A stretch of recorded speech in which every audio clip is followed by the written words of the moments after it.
Salud que nos prestas, la oportunidad que nos das, Señor Santo, de poder estar nuevamente, Señor, en este lugar, con el fin de meditar, estudiar en tu palabra, Señor, para lo cual te pedimos tu guianza, Señor, que ilumines nuestras mentes, nuestros corazones, quita toda distracción, que estemos, Señor, atentos a tu palabra.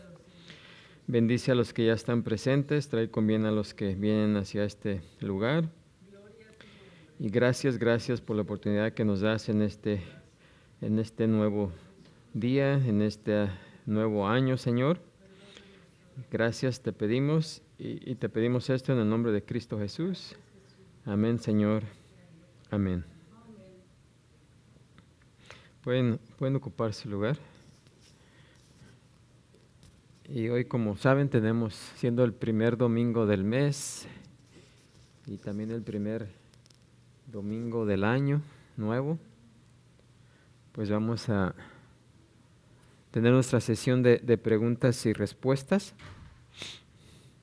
Así que si tienen preguntas, pues vamos a ver si tenemos las respuestas, ¿verdad? Así que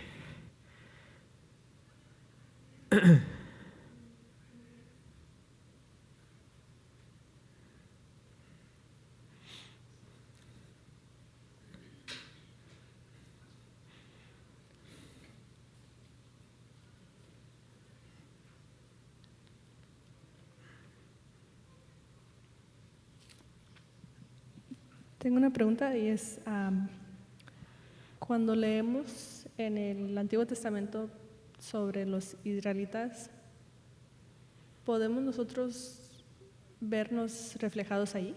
¿O debemos nada más verlo como algo histórico de un grupo aparte? cuando leemos el Antiguo Testamento, ¿podemos verlo como algo histórico solamente o...? Sí, deberíamos verlo así como algo, pues eso le pasó a ellos, o podemos vernos reflejados ahí, porque hay gente, como hay dos extremos, donde uno dice, pues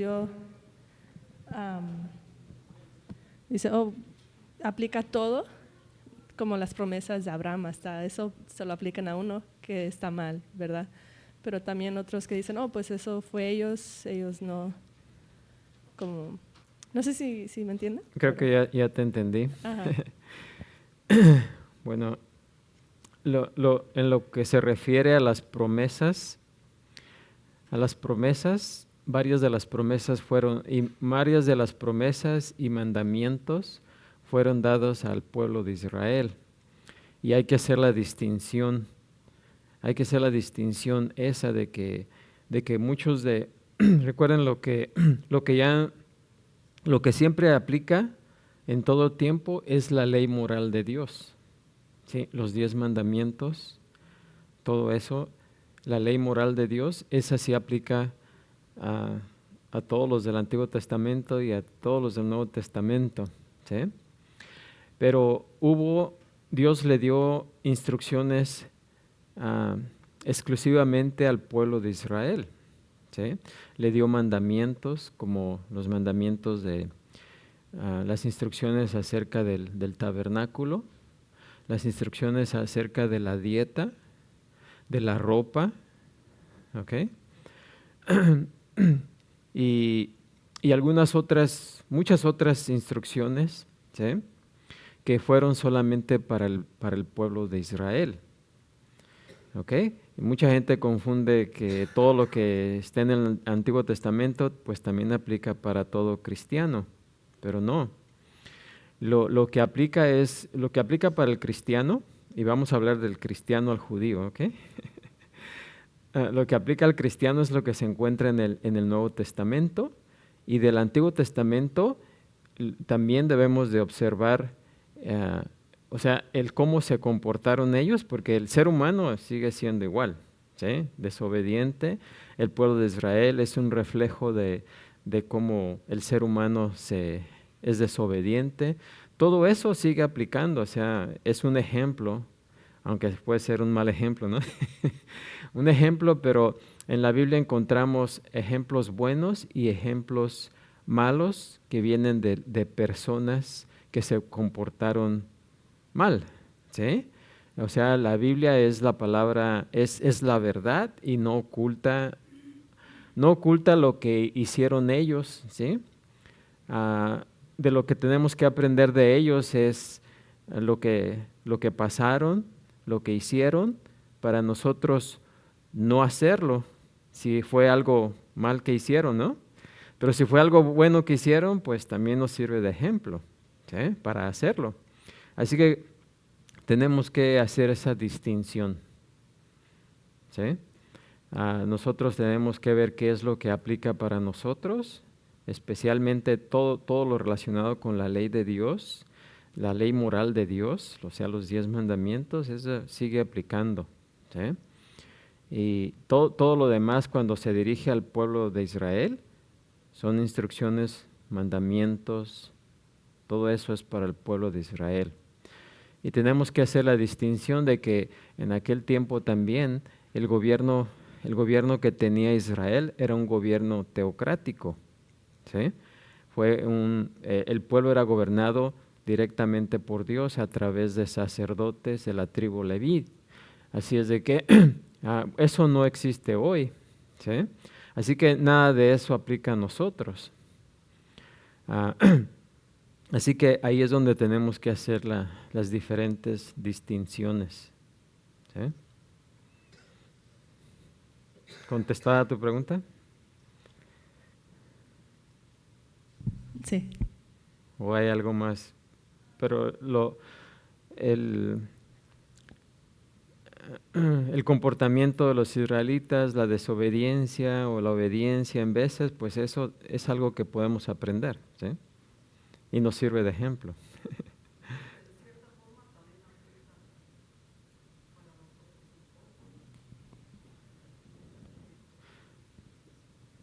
Bueno, el Antiguo Testamento aplica en cuanto habla, claro que también nos enseña, en el Antiguo Testamento podemos ver el carácter de Dios, ¿sí?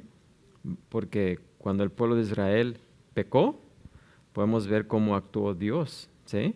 Cuando el pueblo de Israel obedeció, podemos ver cómo Dios bendijo también a la nación, ¿sí?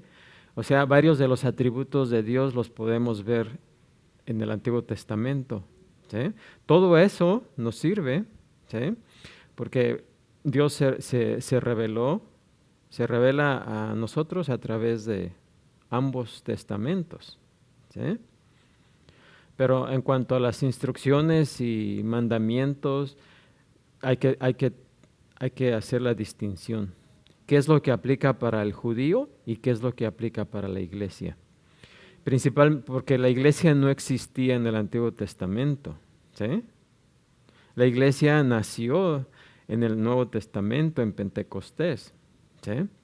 Así que por eso nada de la mayor parte de los mandamientos en el Antiguo Testamento eran ¿para quién? Para el pueblo de Israel. Mandamientos, instrucciones, todo eso acerca de las fiestas, ceremonias, ritos, aplica para ellos. Lo que podemos ver ahí es, por ejemplo, la santidad de Dios, ¿sí? En el hecho de cómo instruyó a su pueblo a que se comportara. Es más, muchas de las cosas que están en el Antiguo Testamento, más bien, los del Antiguo Testamento no tenían toda la revelación, ¿sí?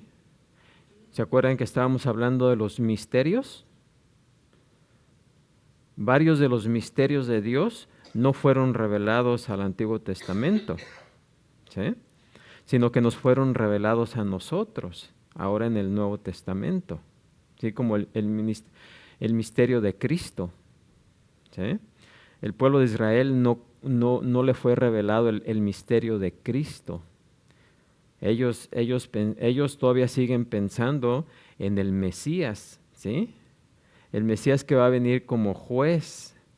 O sea, eso para nosotros es la segunda venida de Cristo, ¿sí? O sea, ellos no vieron el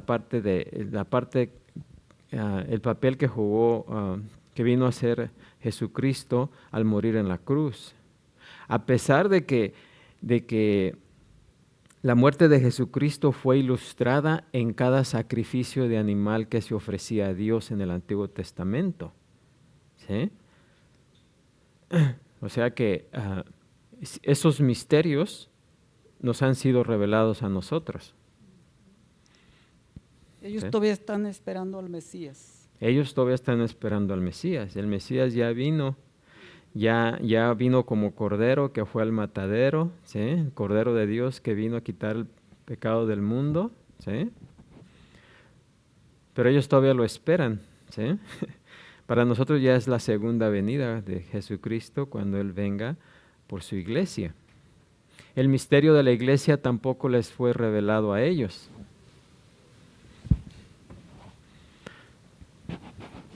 Por eso ellos no consideran, ellos ni siquiera creen en el Nuevo Testamento, los judíos, ¿sí?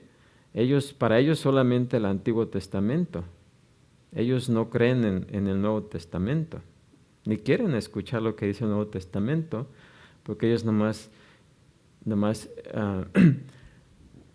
creen en el Antiguo Testamento, y hay otra clase de judíos que solamente en los 5 primeros libros de Moisés, ¿sí? No, ni en los otros, ¿sí? Así es de que por eso tenemos que hacer esa distinción. ¿Alguna duda todavía?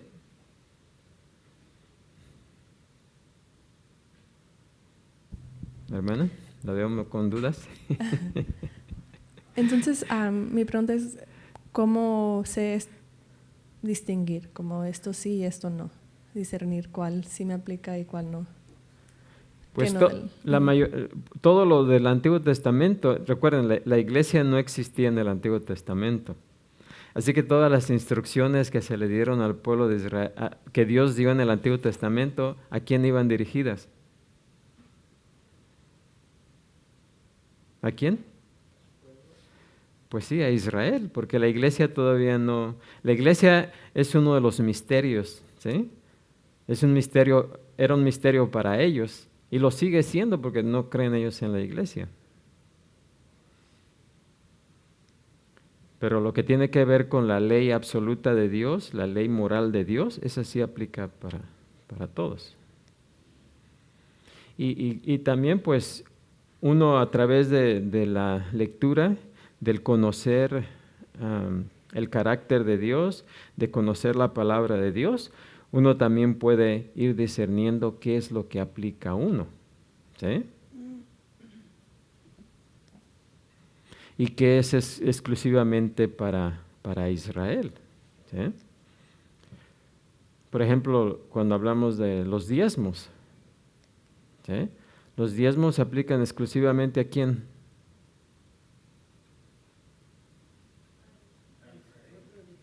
A Israel, ¿sí? Aunque en el Nuevo Testamento se mencionan los diezmos, leyendo el contexto y sabiendo lo que está pasando, en el contexto vemos que en el Nuevo Testamento no habla de diezmos para la iglesia, ¿sí? Todas las veces que el Nuevo Testamento menciona diezmos, tiene que ver con Israel, no con la iglesia. Pero muchos se confunden porque, bueno, pero está aquí en el Nuevo Testamento, ¿sí?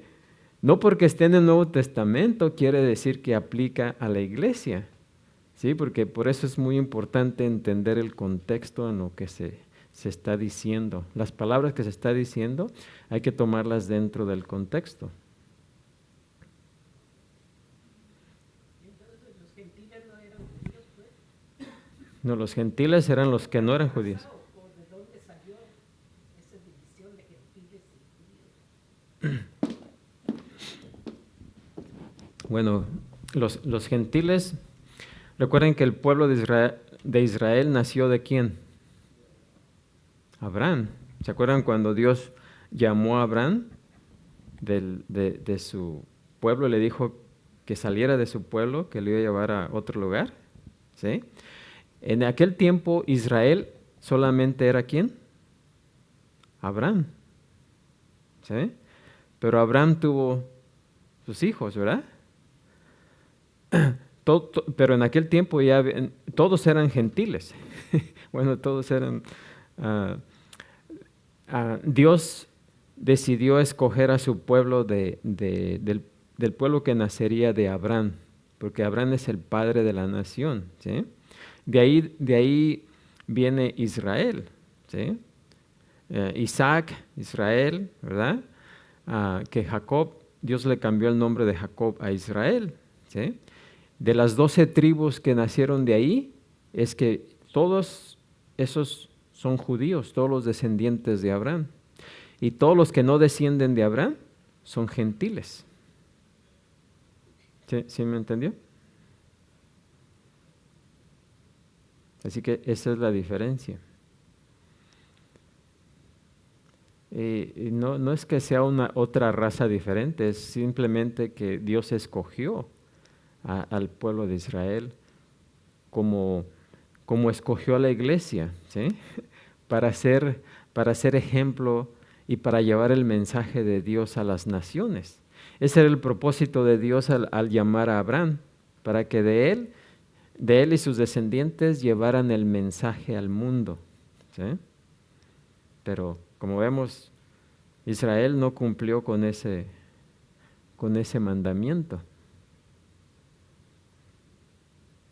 ¿sí?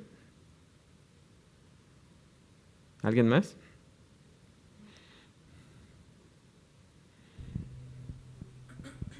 Tengo otra pregunta. He escuchado que perdonar a alguien es como quitar una deuda que te tiene, como perdonar la deuda que tiene contigo. ¿Cómo se aplica eso a relaciones o a amistades así?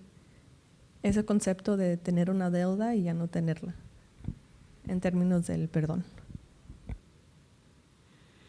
Bueno, la deuda que tenemos es la deuda del amor, ¿sí? Y vamos en Romanos hoy en la tarde vamos a hablar un poquito más precisamente de esa deuda, ¿sí? De que todos estamos endeudados, ¿sí? Y principalmente estamos endeudados en cuestión del amor, porque a todos les debemos ¿qué? Amor, ¿sí? Pero vamos a hablar un poco más de eso en el servicio. Pero perdonar a una persona, perdonar a alguien es lo que Dios demanda de nosotros, ¿sí? Así como Él nos perdonó, nosotros también debemos ¿qué? Perdonar, ¿sí? Es el ejemplo que Él nos puso de perdonar.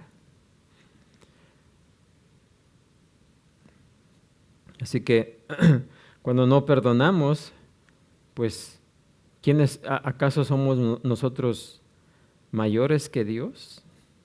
¿Sí?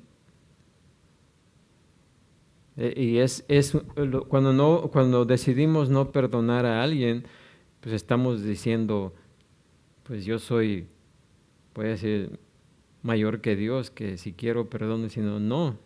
¿Sí? Pero si Dios estuvo dispuesto a perdonarnos, a pesar de todo lo que hemos hecho, ¿quiénes somos nosotros para no perdonar a otra persona que nos ha hecho mal? Cuando podemos ver o leer todo el mal que le hicieron a Jesús y aún así Él estuvo dispuesto ¿a qué? A perdonar. Ninguno de nosotros hemos sufrido de alguien lo que sufrió Jesús, ¿sí? Así que si Él estuvo dispuesto a perdonar, hey, nosotros perdonar a alguien es algo insignificante, ¿sí? A comparación de lo que Él nos perdonó.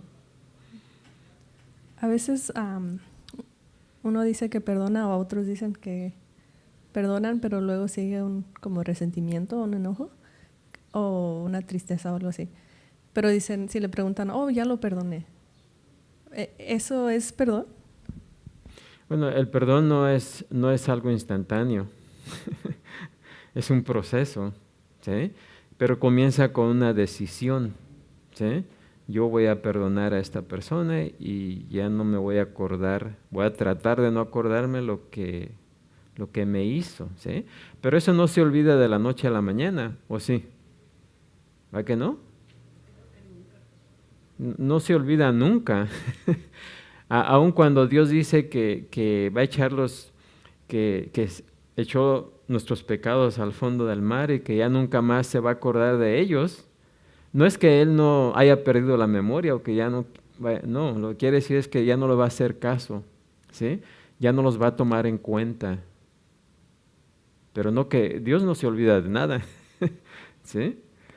Pero de esa misma manera es un proceso, no es algo que nosotros podemos olvidar rápidamente, ¿sí? Pero cada vez que nos acordemos, dejar ese, ¿cómo se dice? Ese sentimiento, esa emoción, hacerlos a un lado. Y con el tiempo, pues va siendo menos lo que sentimos.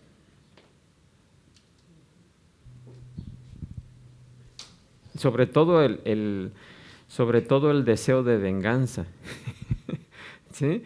Porque como seres humanos tenemos ese instinto de, tú me hiciste esto, pues yo te voy a hacer esto, ¿sí? Sobre todo eso. Que nuestros sentimientos y nuestras emociones no nos lleven a seguir pensando en esa venganza, sino que dejarle a Dios, porque nos dice que Él es el vengador, ¿no? ¿Dejar la venganza a quién? A Jehová. Mía es la venganza, dice.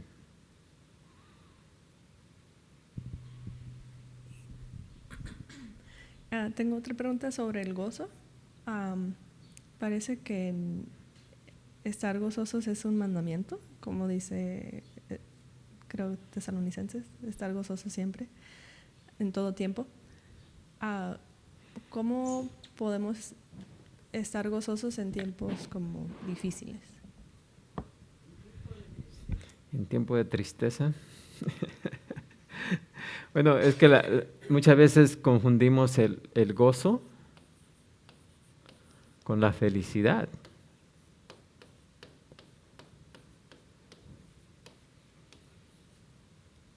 ¿Sí o no? ¿Qué es la felicidad?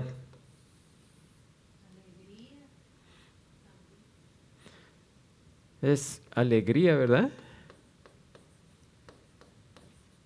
¿Qué más?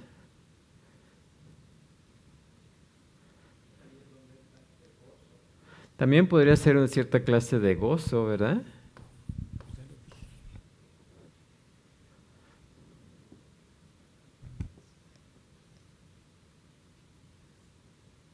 Pero miren, aquí la felicidad, esto aquí, vamos a ver aquí, ¿qué es qué? La diferencia es que la felicidad es temporal, ¿sí? Pero el gozo puede ser, el gozo es eterno, ¿sí? Porque el gozo no depende de la felicidad, ¿sí?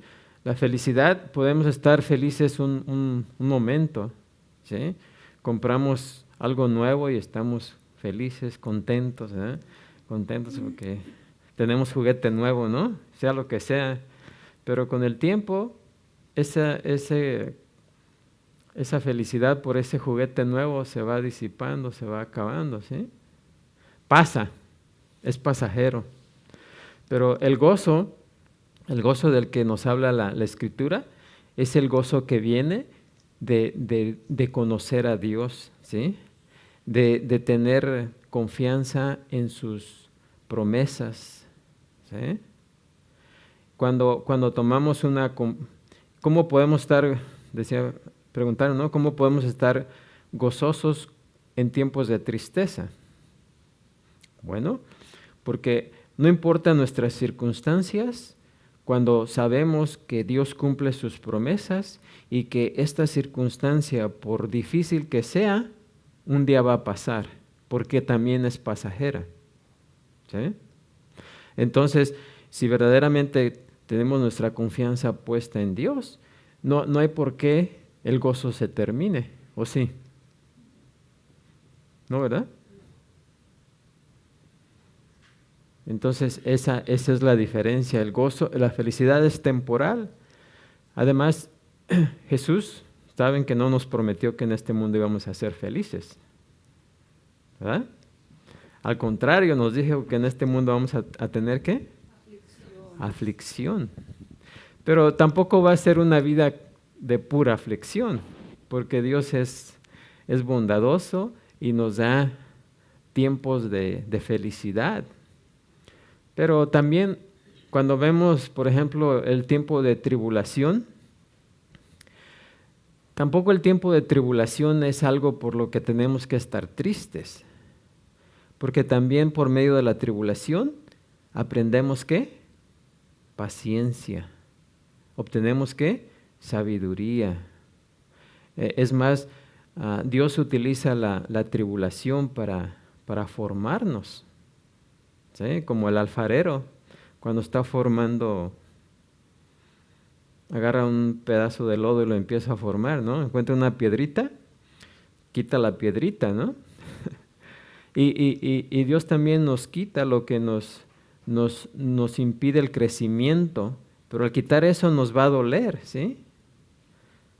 Pero nos va a doler por un ratito, pero es para nuestro bien, ¿sí? Así que cuando vemos la tribulación y el sufrimiento desde el punto de vista del mundo, pues sí, nos puede hacer tristes, ¿sí? Pero como creyentes, cuando pasamos por eso, debemos de ver qué es lo que Dios me está enseñando, qué es lo que Dios quiere que cambie, ¿sí? Porque por eso es que como seres humanos, por las buenas muchas veces no entendemos. Necesitamos ser ¿qué? Un poquito presionados. Y somos presionados por medio de Dios, por medio del sufrimiento, ¿sí? O disciplina, como dice. A nadie le gusta la disciplina, pero a aquel que Dios ama, ¿qué? Disciplina. Amén. ¿Y qué si estamos tristes por algo que no es temporal? Como Pablo, que estaba pues angustiado, triste por los judíos que rechazaban a Cristo. Como eso es un tema eterno. Como es, por ejemplo, si un pariente judío o familia de él judía que no aceptara a Cristo, pues eso tiene consecuencias eternas. Y sí causa tristeza. No es eterno tampoco, porque se acuerdan que en el cielo ya no va a haber más tristeza ni dolor, ¿sí? Además, cuando estemos con Dios, vamos a entender perfectamente, ¿sí?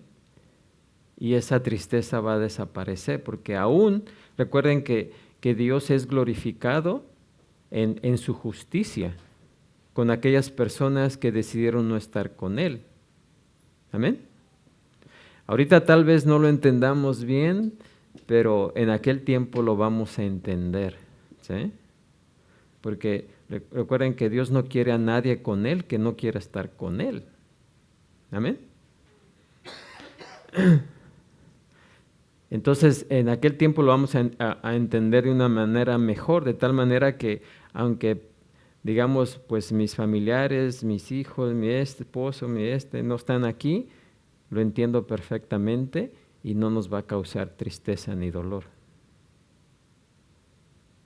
Porque lo más importante es la gloria de Dios, y en aquel entonces vamos a comprender aún más lo que significa la gloria de Dios. Entonces, ¿se puede decir que algunas preguntas no se van a contestar hasta estar en el cielo? Uh-huh. Algunas cosas no entendemos ahorita y Dios no nos dio respuesta a ciertas preguntas, porque aunque nos la dieran no las podríamos comprender, ¿sí? Porque nuestra mente ahorita es pues bastante finita. Para entender la mente infinita tendríamos que ser igual que Dios, y pues eso no es posible, ¿eh? Aún cuando estemos allá va a haber cosas que aún así no vamos a entender, ¿sí? Pero claro que el entendimiento y el conocimiento va a ser mucho mayor,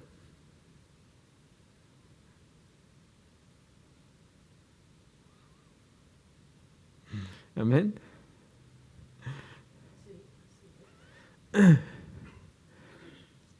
¿Alguien más trae otra pregunta? ¿No tiene un comentario en cuanto a eso?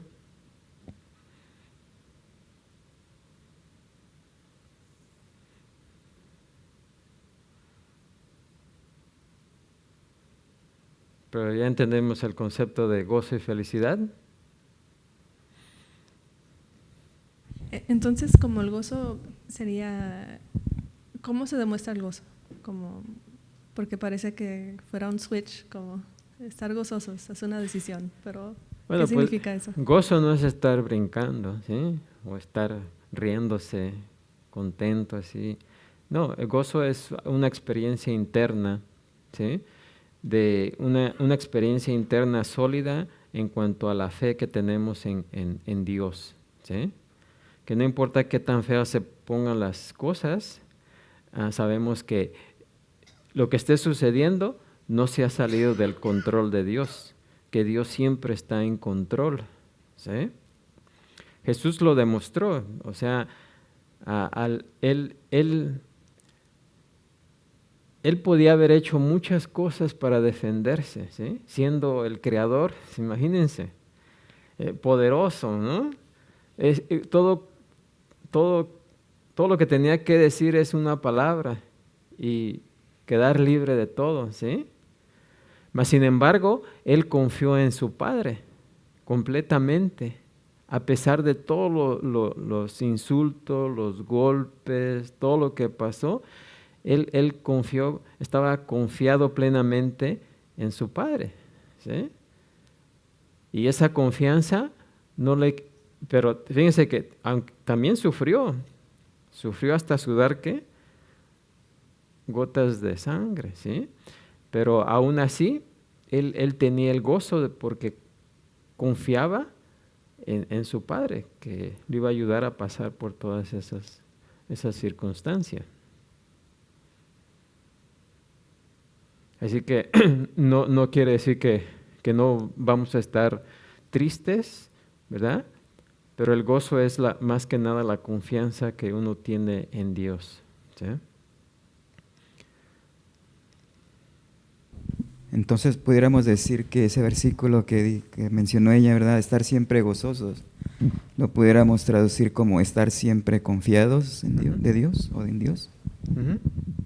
Porque todo se resume en la confianza, ¿sí? Porque hay circunstancias que nos van a entristecer, ¿sí? Como la muerte de un ser querido, pues sentimos la tristeza, ¿sí? Pero también si este familiar creyó en Cristo, pues también sabemos que va a estar en un lugar mucho mejor, ¿sí?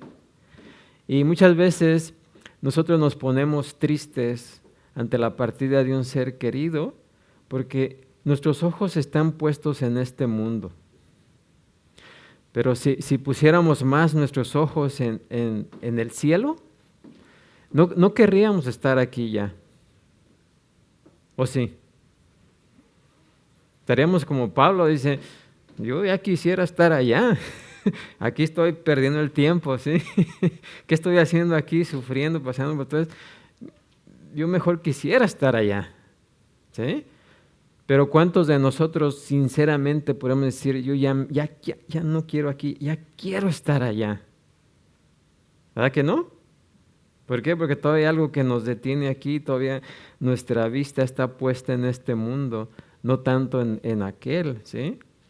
Pero si pusiéramos más nuestra vista en el cielo, ya no quisiéramos estar aquí un segundo más. ¿Sí o no? Así que ¿por qué estaríamos tristes? Porque alguien se va parte de este mundo para irse a la gloria. ¿Por qué eso debería causar qué? Alegría, felicidad. ¿Sí o no? Es más, nos daría tristeza cuando alguien nace, ¿no? Que cuando muere, ¿sí? La tristeza sería, todo lo que va a sufrir todo Pero ya cuando se va, ay, qué felicidad, ¿no? Que va a ir a disfrutar, no tener más dolor, tristeza ni nada, ¿me entiendes? Pero pues porque no tenemos, ah, nos ponemos más la vista en este mundo que en el venidero, pues por eso es que es casi. Ya no va a cooperar para, Dios no tiene hijos a mantener, ¿a quién me va a ayudar? Pues sí, esa es la preocupación de un padre y una madre, ¿no? Cuando deja a sus hijos, ¿eh? Pero recuerden que Dios siempre provee, siempre provee. ¿Y quién va a cuidar más? ¿Quién va a cuidar mejor a esos hijos? ¿Los padres o Dios? ¿Sí?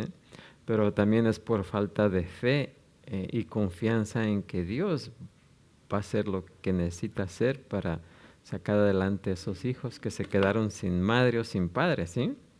Los huerfanitos. ¿Sí?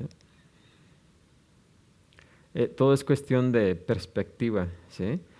Tenemos que ver desde qué punto de vista estamos observando las cosas. Por eso, para el que no conoce a Dios, pues sí es una pena tremenda, ¿sí? Cuando pierde un ser querido.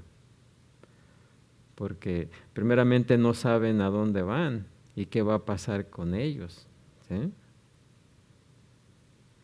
Pero para el creyente, como dice la Escritura, solamente dormimos y vamos a ser despertados, ¿no? A lo mejor hasta, perdón lo que voy a decir, a lo mejor hasta más bendiciones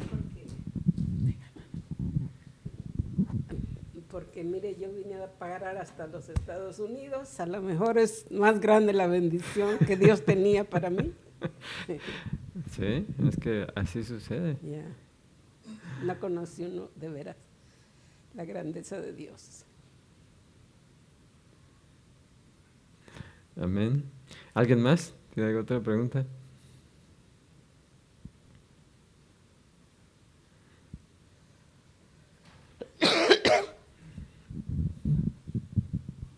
Paz de Cristo, hermano. Amén.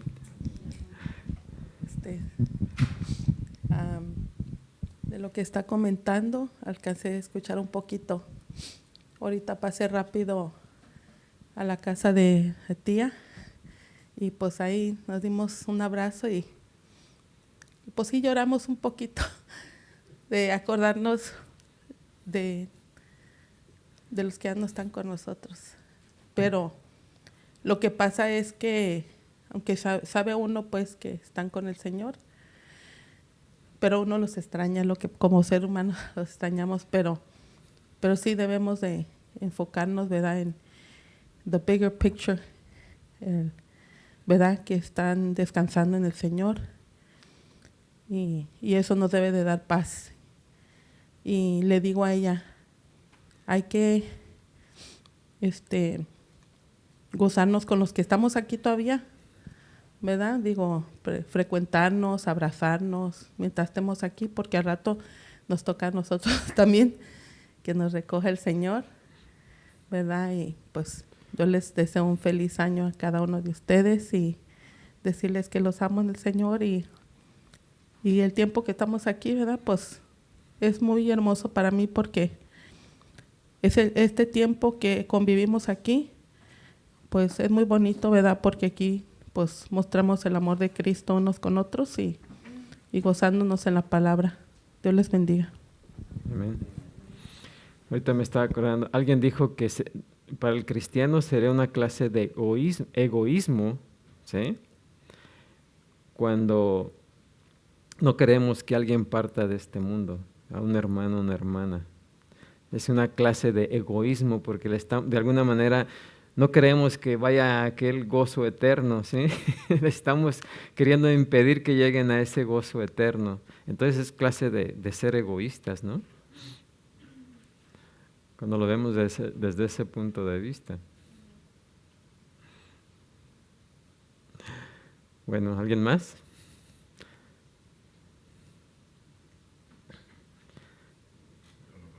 A ver.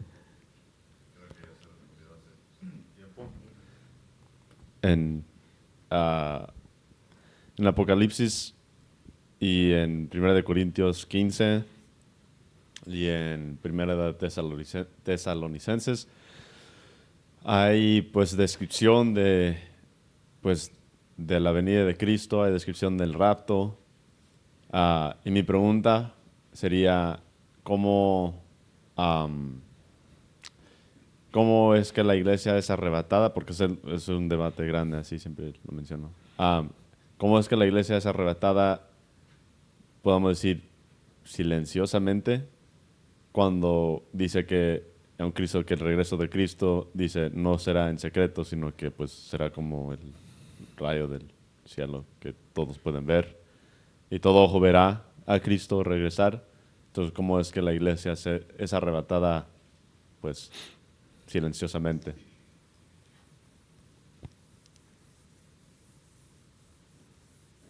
Bueno, es que en veces recuerden que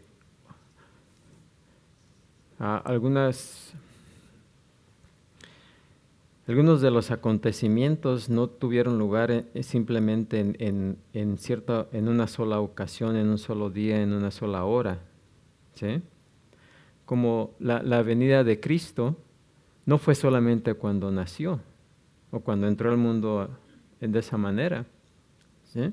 Sino que el evento de la venida de Cristo tomó como, ¿cuántos años? 33 años. Así que cualquier cosa que haya pasado aquí es referida a la primera venida de Cristo, ¿sí? Así que el arrebatamiento de la iglesia, mientras que vaya a ser de cierta manera la segunda venida de Cristo, ya no va a ser algo que va a suceder nomás en un instante, sino que se va a llevar a cabo ¿por cuánto tiempo? 7 años. Así que, pero a esos 7 años se le llama la tribulación, ¿sí? O sea, todo lo que sucede aquí tiene hasta que Él venga después de los 7 años, pero inclusive el arrebatamiento de la iglesia es parte de esto, ¿sí? Así que no es solamente algo que sucede en cierto día, sino que sucede en un periodo, en este caso de 7 años y un poco más. Así que puede ser en un evento de este periodo, el arrebatamiento, donde pues de repente todos nos desaparezcamos, ¿no? Ahora, pero cuando Él venga en gloria lo van a ver, ¿sí? Pero el que Él venga en el cielo y todo ojo le verá, puede que no sea aquí, pero puede que sea acá o en alguna parte de ese periodo. Pero está incluido dentro de todo lo que va a acontecer en ese tiempo, ¿sí? Por eso decimos, bueno, porque antes yo tenía esa duda, bueno, pero si va a venir por la iglesia, ¿y por qué cuando venga después como juez, entonces ya no sería la segunda venida, sería la tercera venida? ¿Quiere decir que va a estar viniendo y viniendo? No, pero es que la segunda venida, todo eso entra dentro del periodo de su segunda venida. ¿Sí? No sé si me expliqué. Porque yo tenía me preguntaba, bueno, pero cuando venga por la iglesia, ya esa es una venida. Entonces, cuando venga como juez a poner su reino sobre la tierra, ya no es la segunda, es la tercera. No, pero es una sola, porque es todos los eventos que van a ocurrir dentro de ese periodo. Igual que todos los eventos de los cuales la Biblia habla, que en el Antiguo Testamento hablaba que iba a suceder durante cuando viniera Cristo, ¿sí?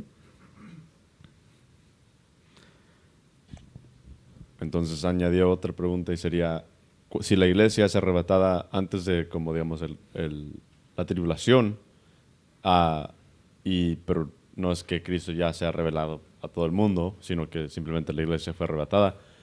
Ese momento antes de la tribulación, cuando la iglesia es arrebatada, es cuando el creyente entra en gloria, o a dónde va, o cómo funciona eso, porque sabemos que durante la tribulación van a haber más creyentes más personas que van a creer, y mayormente los judíos. Entonces, Bueno, los que se van a quedar son todos los que se queden aquí van a ser no creyentes, pero muchos se van a convertir, inclusive los judíos van a reconocer a Jesús como el Mesías.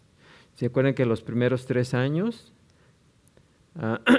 primeros 3 años y medio, la tribulación, el periodo de tribulación está dividido en 2 periodos, la tribulación y la gran tribulación? ¿Sí? Primero es la escena del anticristo, ¿sí? Pero después ahí los judíos se dan cuenta de que Jesús es el Mesías y que ya reconocieron que Jesús es el Mesías, y entonces ellos empiezan a hacer el trabajo que no hicieron anteriormente, porque aquí va a ser los judíos los que van a hacer el trabajo que estamos haciendo, que debería hacer la iglesia, que debe hacer la iglesia ahorita, pero la iglesia ya no va a estar presente, ¿sí? Ahora les va a tocar a ellos, y en ese tiempo sí van a hacer su trabajo, ¿sí? Porque ellos van a ser los evangelistas, ellos van a ser los que van a llevar el mensaje, ¿sí? Y por medio de ese mensaje de los judíos es que muchos, no solamente otros judíos, sino muchos otros gentiles se van a convertir. O sea que va a haber muchísima conversión aquí, muchísimos se van a convertir durante esos 7 años.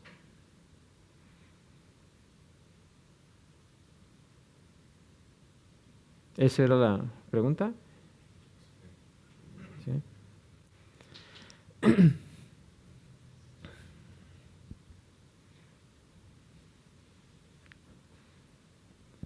¿cómo podemos distinguir en Apocalipsis lo que es figurativo a lo que es literal? Porque también hay muchas descripciones de cosas. Y también, ¿cómo sabemos o cuáles cosas sabemos? Ya sé que están en el Antiguo Testamento y pues las profecías y todo, pero hay muchos acontecimientos en Apocalipsis, y dice la hija o la mujer dio luz, y luego el dragón quiso devorar el hijo y huyeron. Eso está hablando de Cristo cuando vino al mundo, pero es mencionado como a medias de Apocalipsis, como Apocalipsis 15, 14, por ahí. Entonces son acontecimientos que ya acontecieron aún antes de que Juan hubiera profetizado eso. Entonces, ¿cuánto del Apocalipsis es lo que acontecerá a lo que ya ha acontecido?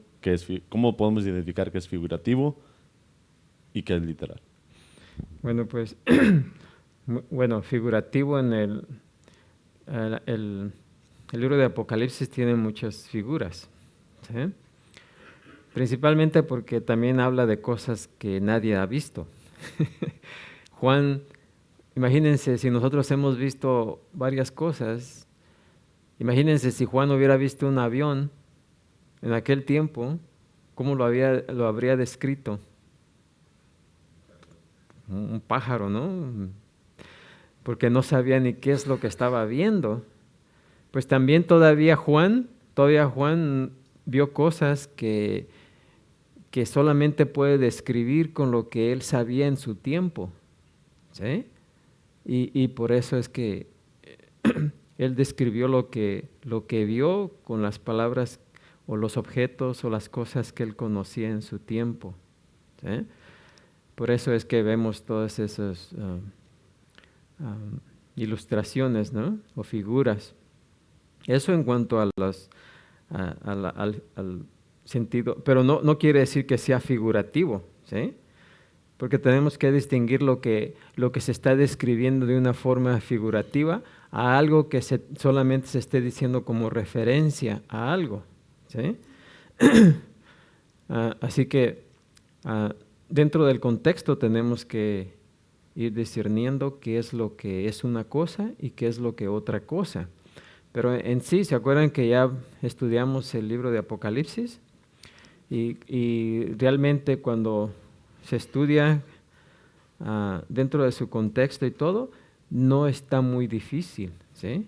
Claro que hay cosas que Está difícil algunas cosas porque todavía no conocemos esas cosas. Y tratar de describir lo que no conocemos, pues eso sí está difícil. ¿Sí? Pero a su debido tiempo vamos a conocer esas cosas. Pero en sí podemos ver como dijeron en inglés, una foto clara de lo que va a acontecer en ese tiempo. ¿Sí? No sé si contesta tu pregunta.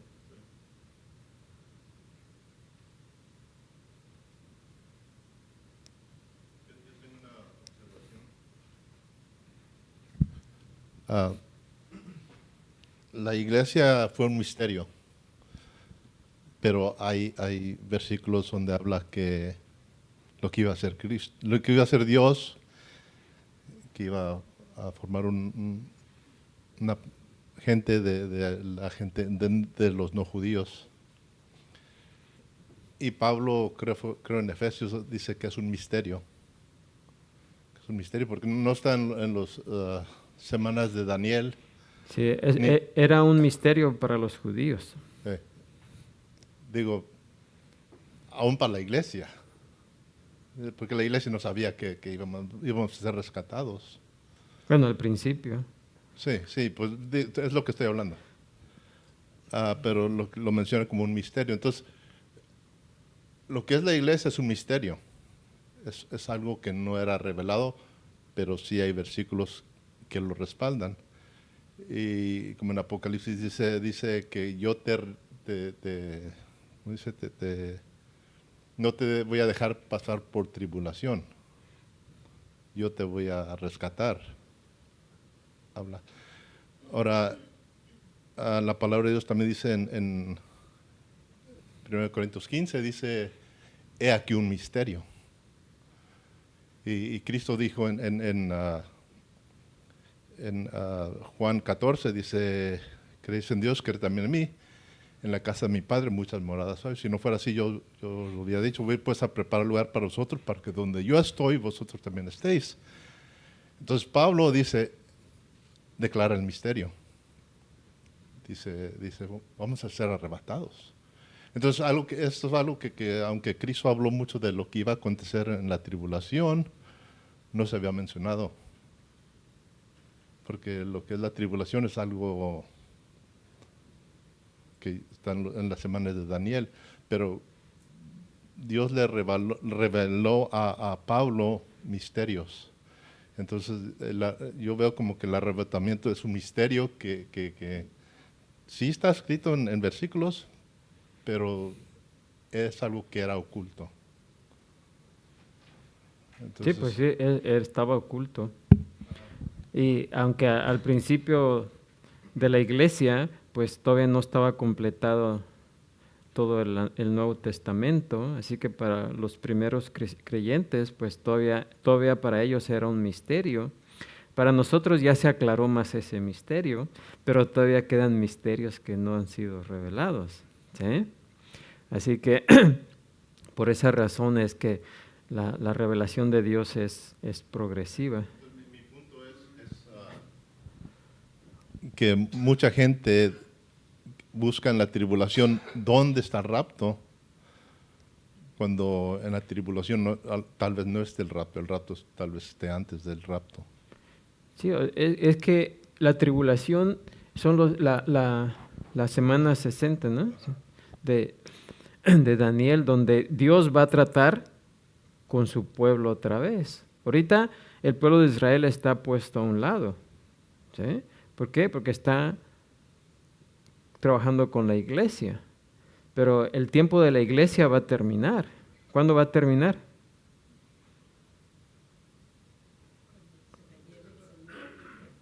¿Sí? Entonces el periodo de la iglesia va a terminar y entonces va a comenzar, ¿qué? Esa semana que falta por cumplirse. Y en esa semana es la semana que es dedicada para los judíos, ¿sí? Porque Dios va a cumplir su promesa, la promesa que le hizo a Abraham, ¿sí?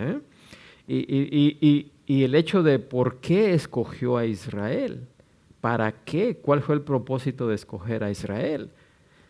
Los judíos piensan que porque Dios o sea, o sea, Dios nos escogió por ciertos méritos que los demás gentiles no tienen, ¿verdad? Ellos piensan que por algún mérito, pero no. Dios simplemente escogió a Israel como pudo haber escogido a cualquier otro pueblo, ¿sí? Pero lo importante es el propósito principal por el cual Él apartó a Israel, fue precisamente para llevar el mensaje a las demás naciones. Pero el pueblo de Israel digamos, se portó como egoístamente, ¿sí? Porque querían a Dios solamente para ellos y no lo quisieron compartir con los demás. Y ahí vemos a este profeta, ¿cómo se llama? Jonás, que ni siquiera quería ir a predicar porque sabía que Dios los iba a salvar. Dijo, ya sé que los va a salvar y no quiero que los salve. Es más, dijo, prefiero la muerte que estar vivo, ¿sí? Por el hecho de que los salvó, imagínense. Ahora, ese es el sentir de ese judío. ¿Ustedes creen que ese es el sentido solamente de Jonás? No.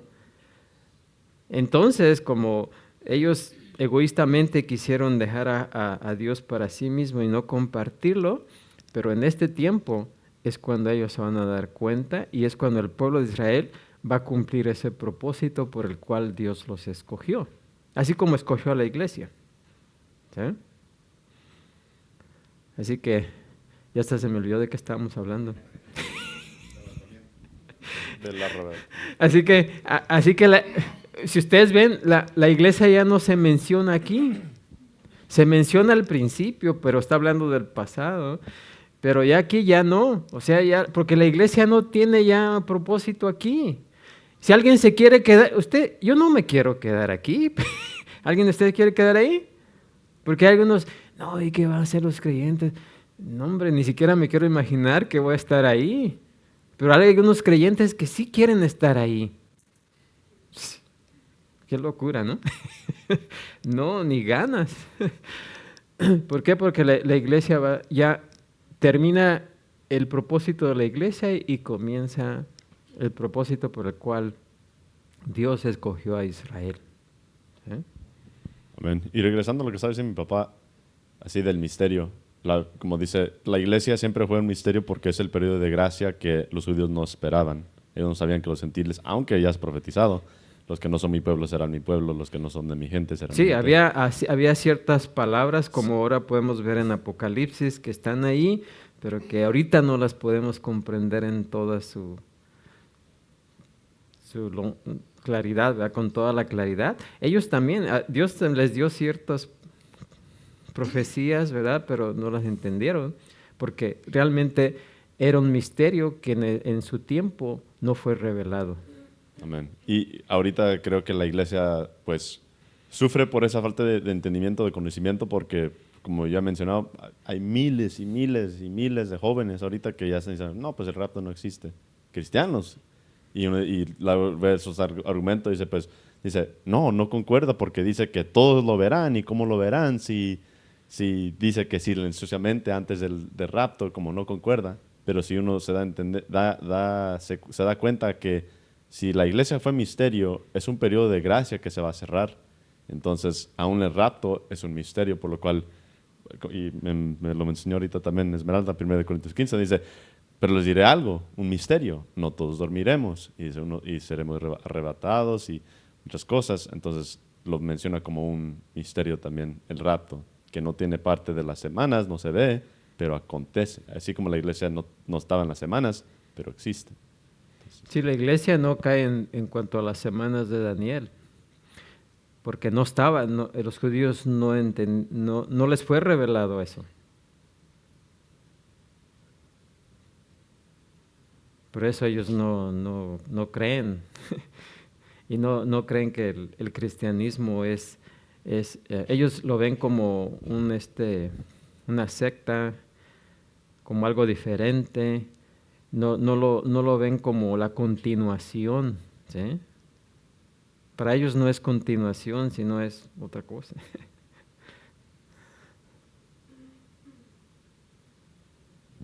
Hay mucho debate también en los evangelios donde dice que uno estará dormido y uno será arrebatado, estarán en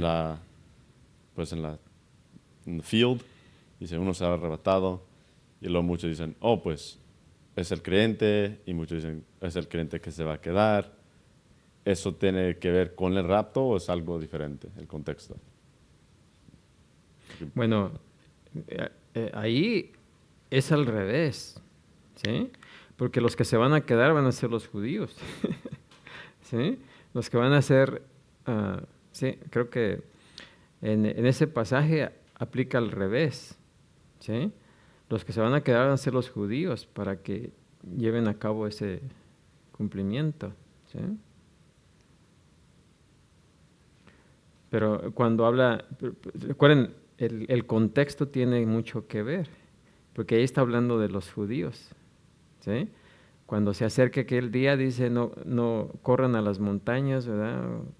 El que está encinta, ¿verdad? O si cae en el día de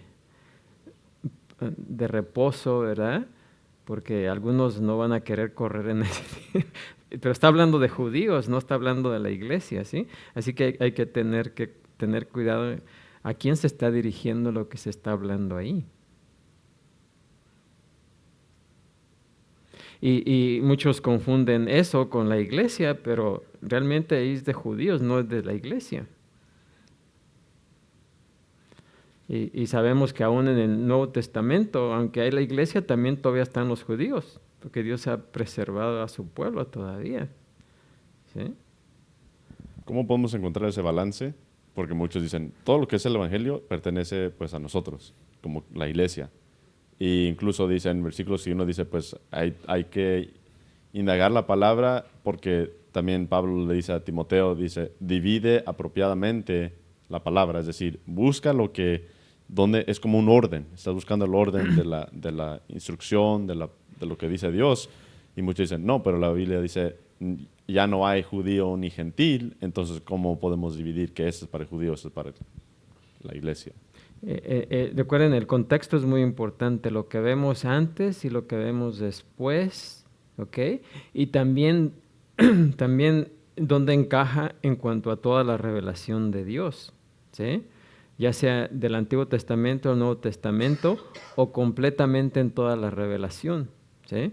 O sea que el contexto no solamente tiene que ver con los versículos que están antes o después, también tiene que ver con el contexto dentro de la carta, de cuál se está hablando, y también hay que ver la carta en qué contexto está en cuanto al Nuevo Testamento y el Antiguo Testamento, ¿sí? Por ejemplo, cuando hablamos de la carta a los hebreos, hay cosas ahí donde el escritor se está refiriendo ¿a quién? A los judíos, ¿sí? Y cosas de eso son a los judíos que algunos ya habían creído en Jesucristo, pero no completamente.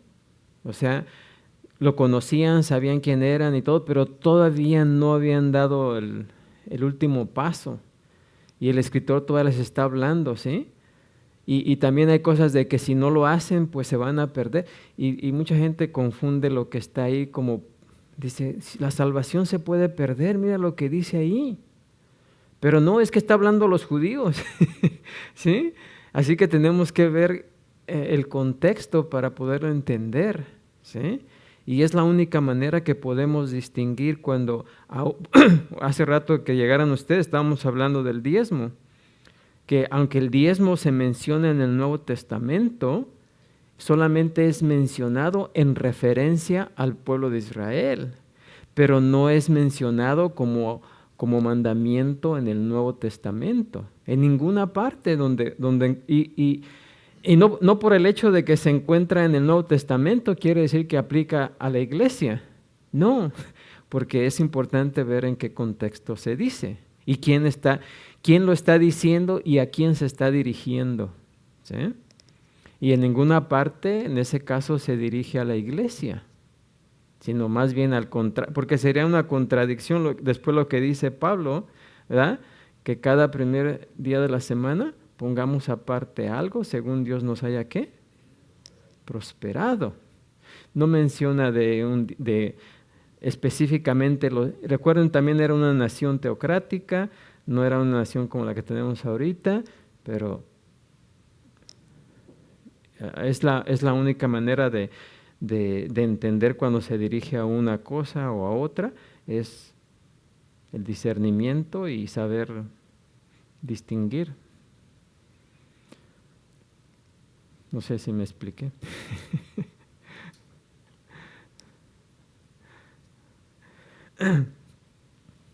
Y eso es de lo que carece mucho la iglesia, del discernimiento.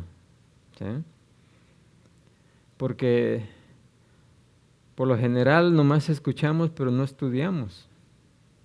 Y escuchamos y tal vez a alguien que dice algo y no lo comprobamos.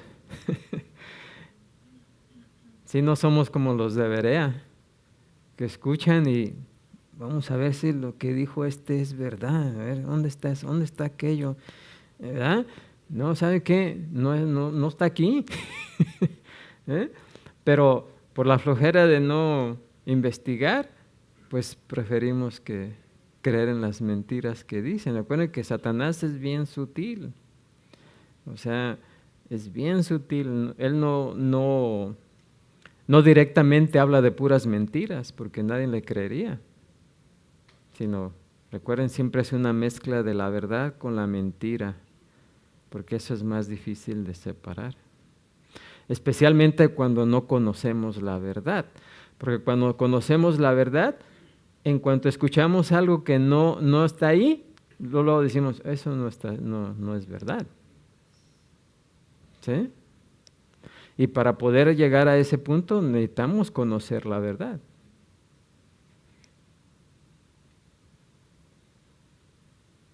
Amén.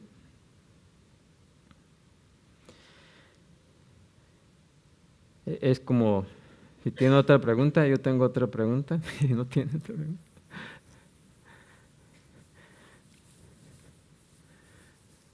Por ejemplo, miren, muchos no creyentes se quejan, ¿verdad?, de que no, la Biblia está llena de promesas que no se cumplen, ¿verdad? Por ejemplo, porque muchas personas piden, ¿verdad?, y dicen, no, todo lo que dice la Escritura, bueno, vamos a ir a Juan 14:13, dice, y todo lo que pidan en mi nombre, lo haré, para que el Padre sea glorificado en el Hijo. Si me piden algo en mi nombre, yo lo haré. Pero nomás leen eso. Y hay muchos creyentes que dicen, ahí está, mira, si tú le pides a Dios y le dices, en el nombre de Jesucristo, ya lo vas a recibir. Entonces, cuando muchos incrédulos escuchan eso, o sea, y lo dicen con mucha pasión y con mucha credibilidad, ¿no?, que se cumple, ¿verdad? Y cuando no se cumple, ¿qué creen que van a pensar los no incrédulos? Los incrédulos, no crédulos, ¿qué dije? Los incrédulos, ¿qué van a pensar los incrédulos? No, el Dios de esos no les hace caso, están gritando que en el nombre de Jesús y ni siquiera los oye, ¿no? Entonces van a decir, bueno, ¿y por qué voy a confiar en un Dios que no cumple lo que promete? ¿Sí? ¿De quién es la culpa? ¿De Dios? No, es de nosotros que no hemos entendido lo que dice y de otros que se han tomado esos versículos y los han usado, ¿sí? ¿Por qué? Porque no explican el contexto. Ahora, ¿es verdad que todo lo que pidiéramos en el nombre de Jesucristo, Dios está obligado a cumplirlo? Primeramente, miren, ¿quiénes somos nosotros para obligar a Dios? Porque hay creyentes que dicen, no, si tú lo pides en el nombre de Jesucristo, Dios está obligado a cumplirlo. Miren, Dios no nos debe ninguna obligación. ¿Ok? Ninguna en absoluto. No por más que brincamos o hagamos cualquier cosa, o le doblemos o lo pellizquemos, Él va a hacer lo que nosotros querramos. ¿O sí? No. Él no se deja mangonear de nadie. Nosotros no somos nadie para mangonear a Dios. Así es de que tenemos que tener cuidado y cuando muchos disque creyentes utilizan eso de que en el nombre de Jesús y en el nombre de Jesús y en el nombre de Jesús, pues lo único que están haciendo es vacunando a los incrédulos del Evangelio, ¿sí? Para que después no lo crean. Pero ¿quién utiliza esas mentiras? ¿Sí? Pero ahí está, ¿sí o no? Porque hay algunos que dicen, pero ahí dice, y todo lo que pidan en mi nombre lo haré. Entonces, ¿no es verdad? ¿Es mentira? Bueno, ¿qué quiere decir? Recuerden, hay que ver dentro del contexto de toda la revelación de Dios, hay que ver dentro del contexto del libro, el contexto que está antes y después, a ver a qué se está refiriendo. Pero así sin ir a muchos detalles, sabiendo los atributos de Dios, conociendo a Dios, y conociendo su palabra, podemos ver que nadie le dice a Dios qué es lo que tenga que hacer, ¿verdad? Y que Dios no nos va a dar algo que nos haga daño, ¿sí? Así que, y que Él sí cumple todo lo que le pidamos, siempre y cuando estemos pidiendo dentro de su voluntad, ¿sí? Y tenemos ejemplos. Un ejemplo que siempre tengo en mente es el ejemplo de Ana, ¿sí? Ana cuando pidió un hijo, ¿verdad? Porque lo quería consagrar a Dios, y Dios andaba buscando un hombre también que fuera entregado a su obra. Ana, o sea, el deseo de Dios y el deseo de Ana, más bien el deseo de Ana se alineó con el deseo de Dios y le cumplió, ¿sí o no? ¿Por qué? Porque estaba dentro de la voluntad de Dios. Así que si nosotros le pedimos a Jesucristo, el Padre dice, a mí siempre me escucha el Padre, porque todo lo que yo le pido, lo cumple, ¿sí? ¿Por qué? Porque Jesús siempre pedía conforme a su voluntad. Así que para empezar ahí, si estamos pidiendo una cosa que no cae dentro de la voluntad de Dios, ¿lo va a hacer? No lo va a hacer. ¿Sí? No lo va a hacer. Incluso lo que se atribuye en ese versículo, en Juan 14, le atribuyen algo a Dios que, pues, en verdad Satanás le estaba ofreciendo a Cristo, donde dice, inclínate a mí, entrégate así, a tus rodillas, y yo te daré todas las riquezas del mundo. Y lo atribuyen en Juan 14 a Dios, diciendo, si piden en el nombre de Jesucristo, entonces Dios te va a dar todo lo que tú te imagines en esta tierra, las riquezas, y Dios no está ofreciendo eso primero. Dios ofrece lo que es santidad, lo que es encontrar y entender su voluntad, vivir por Él.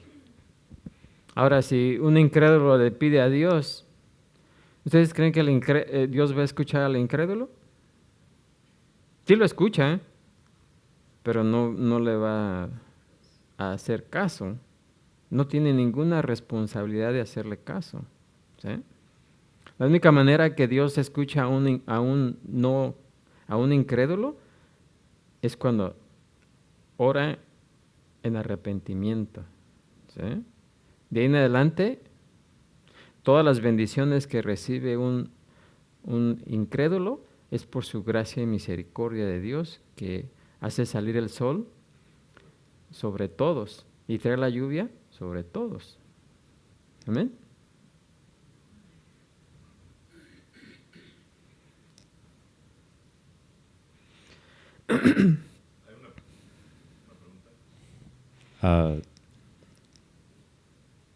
Ok. La pregunta creo que es esta. Y es, entonces, ¿por qué mucha gente, muchos incrédulos, pues piden milagros a sus santos y a veces se ve como que se cumple? ¿Verdad? Uno pide por el enfermo y se sana y dice, oh, San Juditas me ayudó o algo, mira, ese ejemplo. Entonces, ¿cómo es que eso funciona si ellos no son creyentes, pero Dios contesta? O si es Dios, uno no sabe tanto. No, recuerden que hay el príncipe de este siglo, ¿no? ¿Quién es Satanás? Satanás es poderoso, ¿sí? Él puede enfermar a alguien y puede sanar a alguien, aunque sea... Lo que no puede hacer es dar vida, ¿sí? Así que Satanás, para perpetuar la mentira, él actúa muchas veces en esos casos. La gente piensa que fue Dios, cuando en realidad fue ¿quién? Satanás.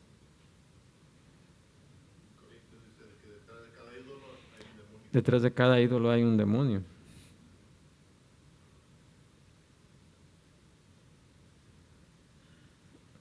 Y pues recuerden que Satanás su propósito no es asustar a la gente.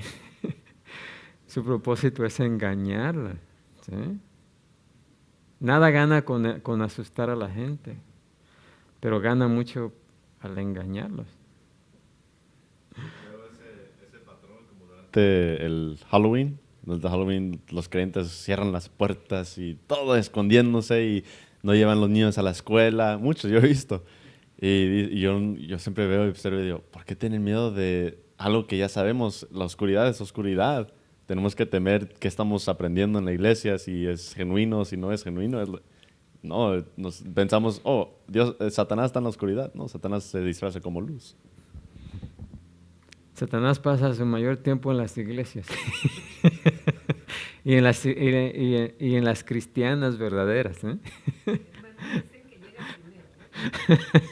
Es el que llega, ¿sí? El puntual. Y se sienta enfrente. O allá atrás. ¿No? Sí, a las iglesias falsas y esos, ahí ni va porque dice, ahí ya no necesito estar, ¿sí? Porque a él lo que le preocupa es la verdad, no la mentira.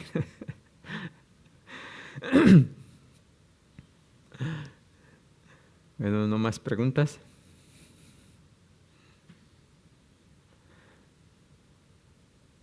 Un comentario nada más.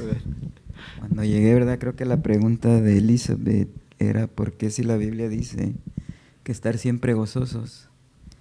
¿Por qué a veces estamos tristes? Creo que es la pregunta que dijo. Algo así, ¿verdad? Curiosamente, hoy que desperté yo como a las 7 de la mañana, curiosamente, en mi sueño yo estaba soñando exactamente eso que pusiste en el pizarrón. ¿Oh, sí? Exactamente, que yo estaba explicándolo. ¿Verdad? Y se me hizo curioso ahorita que iba llegando. Y pero una de las cosas que yo creo que nos viene la tristeza muchas veces es porque deseamos cosas que no tenemos. Y nos llega la tristeza, ¿verdad? O personas que ya no están con nosotros y queremos que estén con nosotros porque tenemos mucho, ¿cómo se dice?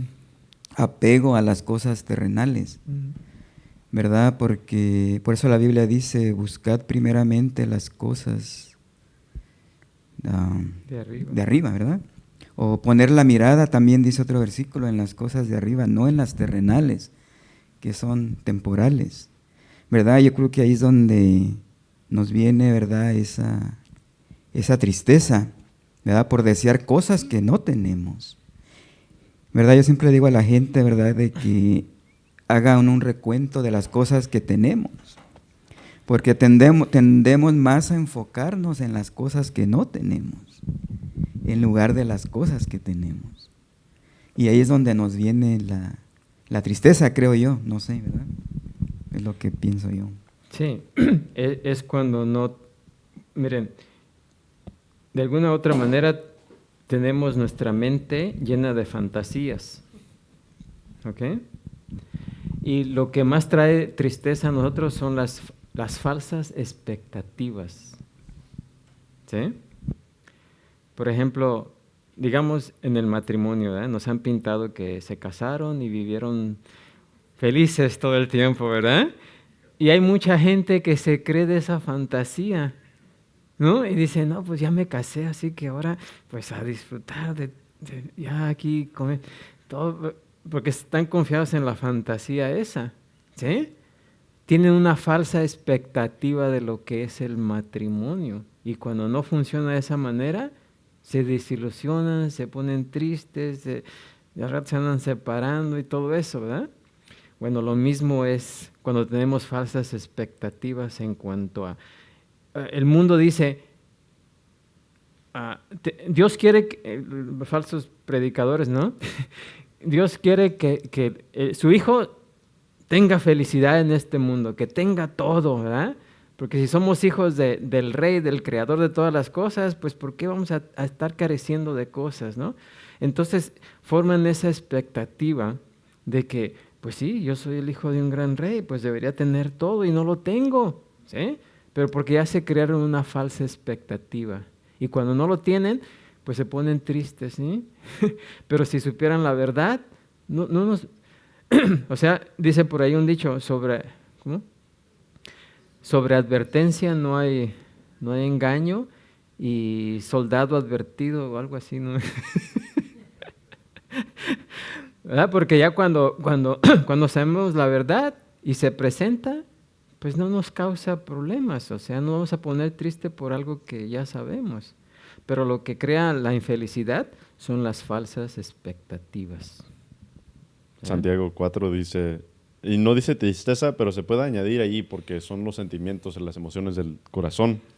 Dice Santiago 4, ¿de dónde vienen las guerras y los pleitos entre vosotros? La disatisfacción, que yo no puedo tener lo que yo quiero.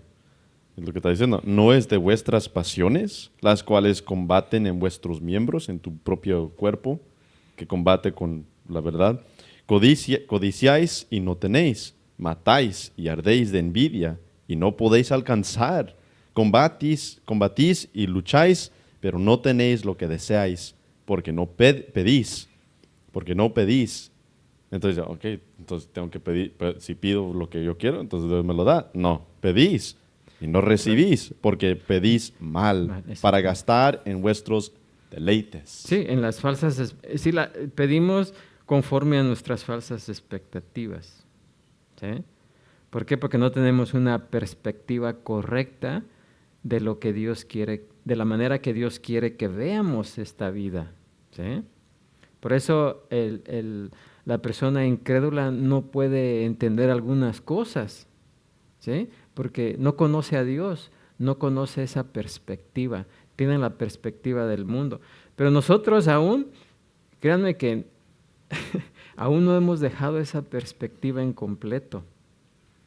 Todavía hay muchas de esas cosas que están en nuestra mente y que hasta el día de hoy no las hemos hecho a un lado.